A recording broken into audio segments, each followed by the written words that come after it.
Hello, in this part I will discuss external genitalia of female reproductive system. External genitalia में हम discuss करेंगे कि जो vaginal orifice थी और यूरेथ्रल ऑरिफिस ये एक डिप्रेशन में ओपन होता है फीमेल सिस्टम में. This depression is called vestibule.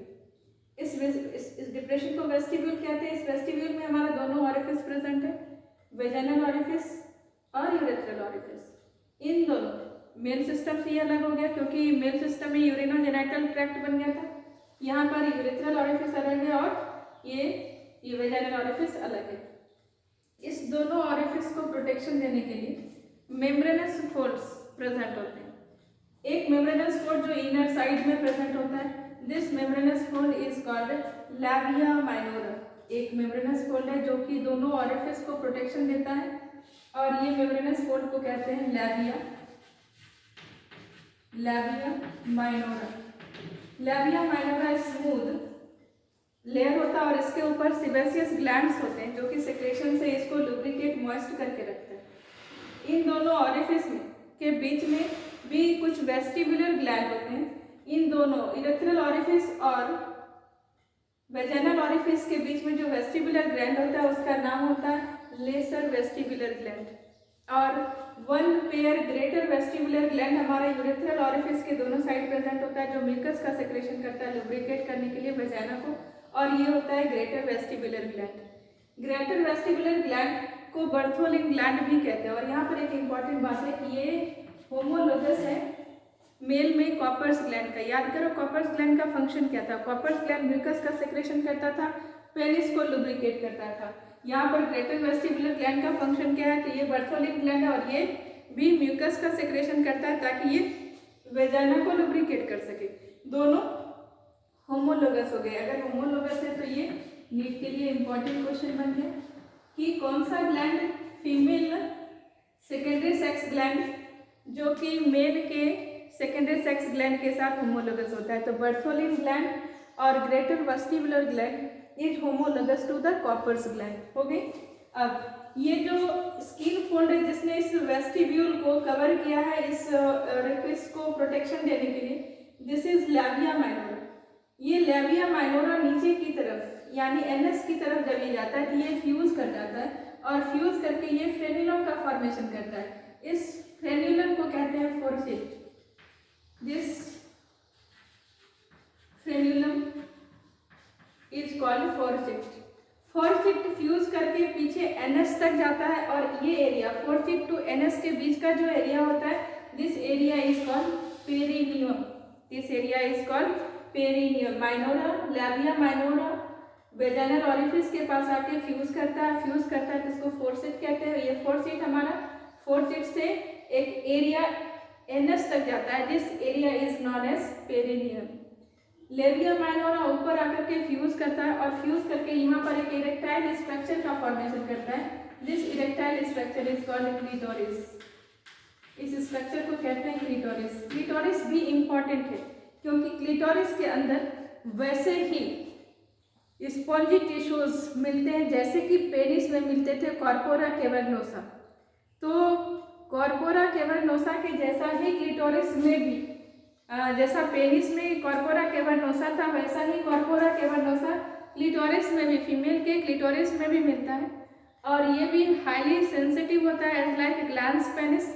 So clitoris is considered as homologous to glans penis. तो एक होमोलोगस स्ट्रक्चर यहाँ पर ग्लैंड का हो गया बर्थोलिन ग्लैंड और Cowper's gland. Another is clitoris of female reproductive system is homologous to glans penis. और कभी कभी ये सब पेनिस लिखा हुआ भी मिल सकता है. तो ये ग्लैंस पेनिस के होमोलोगस होता है क्योंकि दोनों में कॉर्पोरा कैवर्नोसा प्रेजेंट होता है. लैबिया माइनोरा के आउटसाइड में और भी एक स्किन फोल्ड प्रेजेंट होता है जिसको लैबिया मेजोरा कहते हैं. ये लैबिया मेजोरा के पास प्यूबिक हेयर्स होता है और ये सिबेसियस ग्लैंड कंटेन करता है ताकि सिस्टम को लुब्रिकेट करके रख सके. लैबिया मेजोरा के बाहर का एरिया एडिपोज टिश्यू का बना होता है. This area of adipose tissue is just act as shock absorber and this area is called mons pubis. और ये पूरा structure mons pubis, labia minora, labia majora, vestibule ये सब मिलके कलेक्टिवली क्या बना, ये सब मिलके कलेक्टिवली हमारा एक्सटर्नल जेनाइटेलिया का फॉर्मेशन हुआ, फीमेल एक्सटर्नल जेनाइटेलिया का फॉर्मेशन हुआ। फीमेल में सेकेंडरी सेक्स ऑर्गन में ब्रेस्ट को भी इंक्लूड किया जाता है। तो ब्रेस्ट इसलिए इंक्लूड किया जाता है क्योंकि बिना ब्रेस्ट के सेक्सुअल रिप्रोडक्शन ह्यूमन बीइंग में पूरा नहीं हो सकता। हेल्पलेस बेबी को नरिश करने के लिए नेचर ने ब्रेस्ट दिया और इस ब्रेस्ट से मिल्क का सेक्रेशन होता है जो बेबी को नरिश करता है। अगर ये स्ट्रक्चर नहीं होता तो बेबी को नरिशमेंट नहीं मिलता, जिसके कारण हमारा बेबी सर्वाइव नहीं करता। और जो सेक्सुअल रिप्रोडक्शन का मेन सिग्निफिकेंस है कि ये स्पेसिस कंटिन्यूटी को मेंटेन करता है, ये नहीं हो पाता क्योंकि बेबी सर्वाइव नहीं करता। इसलिए ब्रेस्ट का भी डेवलपमेंट होना, ब्रेस्ट का भी स्ट्रक्चर हमारा सेकेंडरी सेक्स ऑर्गन के अंदर इंक्लूड करते हैं। ब्रेस्ट का स्ट्रक्चर में हमें मिलेगा क्या, तो ब्रेस्ट को मैमरी, इसके अंदर मैमरी ग्लैंड है। Breast contains mammary gland, important बात को नोट करेंगे, mammary gland. And mammary gland is very important. It is modified sweat gland. It is modified sweat gland. ये modified sweat gland होता है, बहुत इंपॉर्टेंट है, ये कई बार आ गया है। इस ब्रेस्ट के अंदर एक स्ट्रक्चर मैं दिखा रही हूँ, ऐसे लगभग 15 to 20 लोब्स प्रेजेंट होते हैं।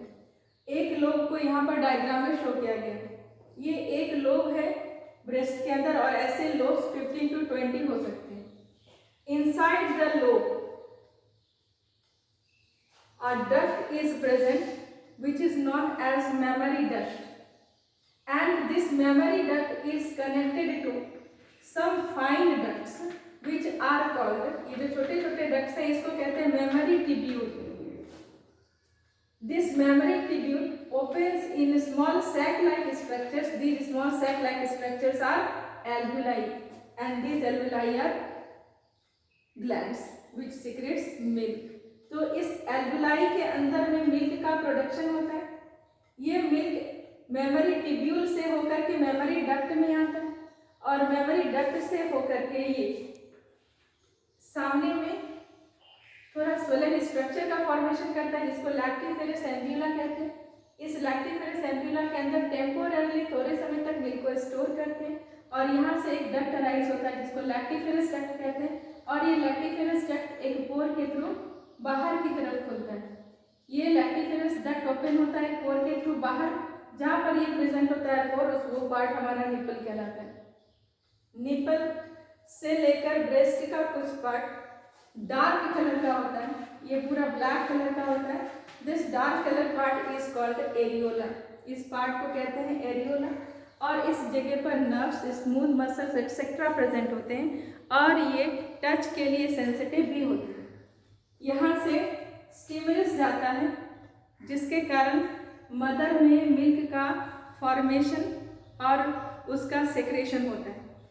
तो यहाँ पर एरियोला वाले पार्ट में नर्व एंडिंग्स हैं, स्मूथ मसल्स हैं और जिसके कारण स्टिमुलस हमारे ब्रेन तक जाता है और ब्रेन मैसेज करता है पिट्यूटरी ग्लैंड को for the secretion, for the production of for the release of lactogen hormone, due to which milk production occurs in the एल्वेoli and it also stimulates posterior pituitary lobe to secrete oxytocin hormone, and oxytocin hormone helps in ejection of milk from this alveolar ducts, alveoli, mammary duct, lactiferous duct etc.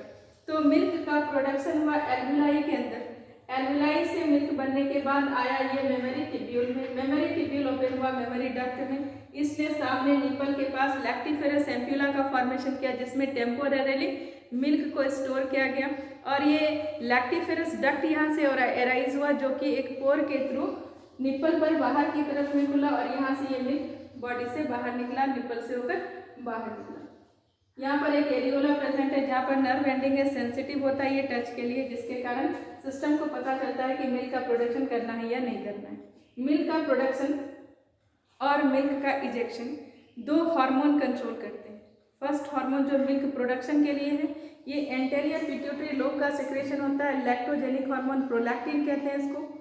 इसके कारण एल्वेoli के अंदर milk का production शुरू होता है। Baby के birth के तुरंत बाद, जैसे ही बेबी का बर्थ होता है उसी वक्त यहाँ पर स्टिमुलेशन आता है, जिसके कारण ये लैक्टोजन यहाँ पर मिल्क प्रोडक्शन करता है और ये लैक्टोजन मिल्क प्रोडक्शन करने के बाद इसको रिलीज करता है। अगर बेबी सकलिंग करता है, सकलिंग करना मीन्स निप्पल को सकल करके मिल्क को रिसीव करता है, फीड करता है, तो यहाँ से जो नर्व्स हैं ये पोस्टेरियर पिट्यूटरी ग्लैंड को सिग्नल देते हैं ऑक्सीटोसिन रिलीज करने के लिए, जिसके कारण स्मूथ मसल्स का कॉन्ट्रैक्शन होता है और इसके कारण यहाँ से मिल्क बाहर निकलता है। ये पूरा चैम्बर जब खाली होता है तो अगेन मिल्क का प्रोडक्शन होता है और प्रोलैक्टिन आता है और मिल्क का प्रोडक्शन होता है, फिर खाली होता है और प्रोडक्शन होता है। अगर बेबी सकलिंग ना करे तो फिर हमारे पास ऑक्सीटोसिन आना बंद हो जाता है। अगर ऑक्सीटोसिन बंद होता है तो मिल्क से भरा हुआ ये चैम्बर क्या हो जाएगा, ये प्रोलैक्टिन अब और रिलीज नहीं होगा, क्योंकि ये ऑलमोस्ट खाली जब तक नहीं होगा तब तक यहाँ पर और मिल्क का प्रोडक्शन नहीं होगा और इस तरह से मिल्क का फॉर्मेशन और इसके रिलीज को रेगुलेट करते हैं। तो दो हार्मोन मिलकर इसको रेगुलेट करता है, one is prolactin and another is oxytocin. और ये इस लोब के बीच बीच में 15 to 20 लोब्स है, बीच बीच में एडिपोज टिश्यू होते हैं जो कि शॉक एब्जॉर्बर के जैसा काम करते हैं। ठीक है।